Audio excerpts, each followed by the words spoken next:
कार्तिक माहात्म्य 30 अध्याय। अस्पृश्यत्वं च कथितं सुतबोधितरस्त्वया स्पर्शत्वं च कथं प्राप्तस्तथायं सौरिवासरे। बटपिपळ धर्मवाणी शौनक आदि मुनि शुणी आनंद होई महाजने पुणी संशय घेनी मने। शौनक उवाच सुत मुनिक मुह चाही बोलती शुण पुण्य देही किंपा स्वस्थ वृक्ष मूले विश्राम दोष रात्र काले। आबर अर्कबार दिन छुईले हत हुए पुण से कथा कह कुश पाणी आंभ संशय जाऊ शुणी। एमंत मुनिक वचने सुत कहती तोष मने। सुत उवाच बोलती शुण सर्व मुनि पूर्वे जे सुरासुर बेनी ब्रह्मा सहिते हरिहर मंदरे मंथिले सागर। से क्षीर जलधि मंथनु लक्ष्मी सहिते कामधेनु कौस्तुभ आदि रत्नमणि अमृत विशल्य करणी। अष्टनायिका अष्टनिधि चतुर वर्ग फल सिद्धि ऐरावत उच्चेहि सर्वा ए आदि जेते द्रव्य हवा। केते कहिबा परिमाणी तुम्भे तो पूर्वे अछ शुणी।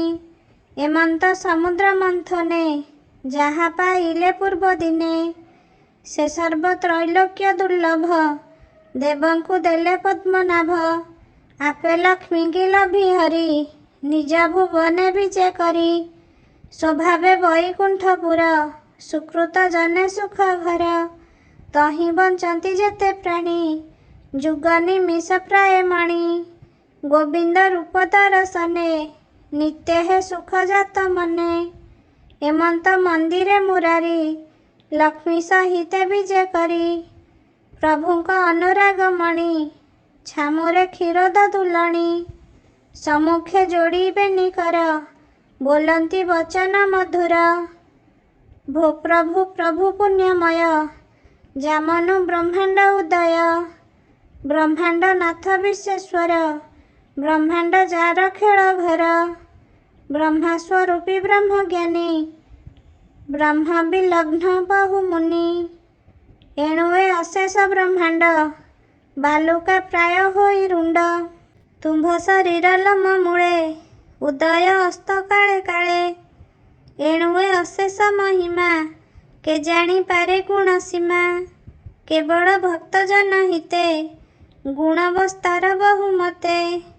संसारे होइछि प्रकाश अनादि महत पुरुष।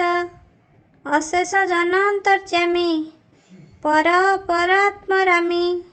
सकल हृद पद्मे रही एणु अशेष भावग्राही।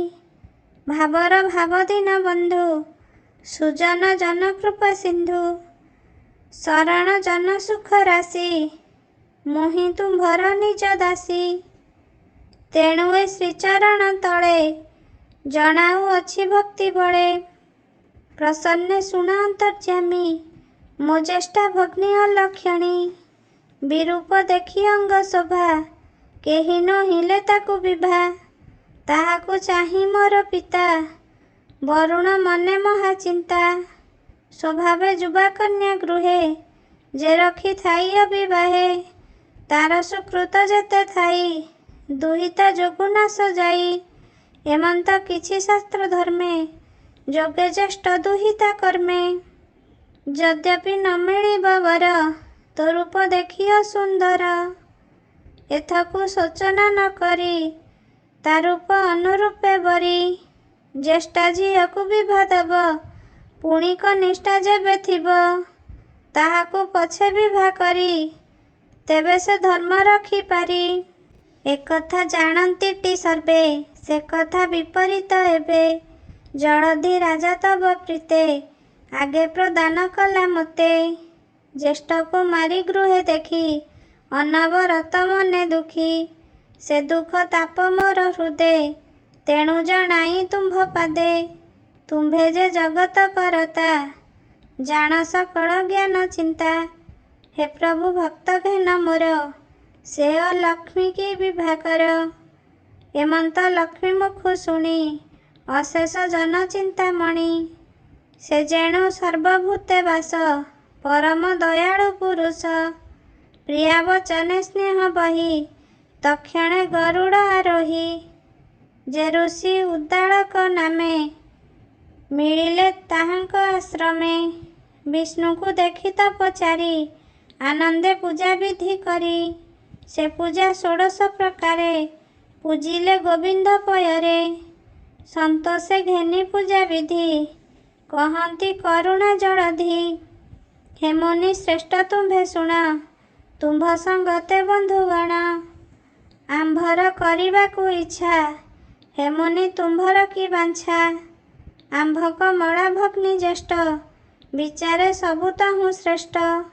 ତାହାକୁ ତୁମ୍ଭେ ବିଭା ହୁଅ ଯେଭେ ଆମ୍ଭରେ ଅଛି ପ୍ରିୟ। ତୁମ୍ଭେ ପରମ ସାଧୁ ଅଟ ଆମ୍ଭ ମନକୁ ତୁମେ ଅଟ। ସାଧୁ ସଙ୍ଗତେ ବନ୍ଧୁପଣ ଏକଥା ପରମ କାରଣ। ମୁହିଁ ସୁଜନ ଜନ ବନ୍ଧୁ ହସି କହନ୍ତି କୃପା ସିନ୍ଧୁ। ପ୍ରଭୁଙ୍କ ମୁଖୁ ପ୍ରିୟ ବାକ୍ୟ ଶୁଣି ସାନନ୍ଦ ଉଦ୍ଦାଳକ। କର ଅଞ୍ଜଳି ଶିରେ ଦେଇ ବୋଇଲେ ନିସ୍ତରିଲି ମୁହିଁ। ହେ ପ୍ରଭୁ ଜଗତ ଜୀବନ ଯେ ତୁମ ଶ୍ରୀମୁଖ ବଚନ। ସେ ଆଜ୍ଞା ଅଲଙ୍ଘିତ ମୋର ତୁମ୍ଭେ ଯେ କରୁଣା ସାଗର। ଅସାଧୁ ମହାଦେବ ଦାସ କ୍ଷମା କରିବ ମୋର ଦୋଷ। ବନ୍ଧୁ ପ୍ରାର୍ଥନା ବାକ୍ୟ ଶୁଣି ହେଉ ବୋଇଲେ ଚକ୍ରପାଣି। ଇତି ଶ୍ରୀ ପଦ୍ମପୁରାଣେ ଉତ୍ତରଖଣ୍ଡେ କାର୍ତ୍ତିକ ମହାତ୍ମ୍ୟେ ବିଷ୍ଣୁ ଉଦ୍ଦାଳକପୁର ଆଶ୍ରମ ପ୍ରବେଶ ନାମ 30 ଅଧ୍ୟାୟः।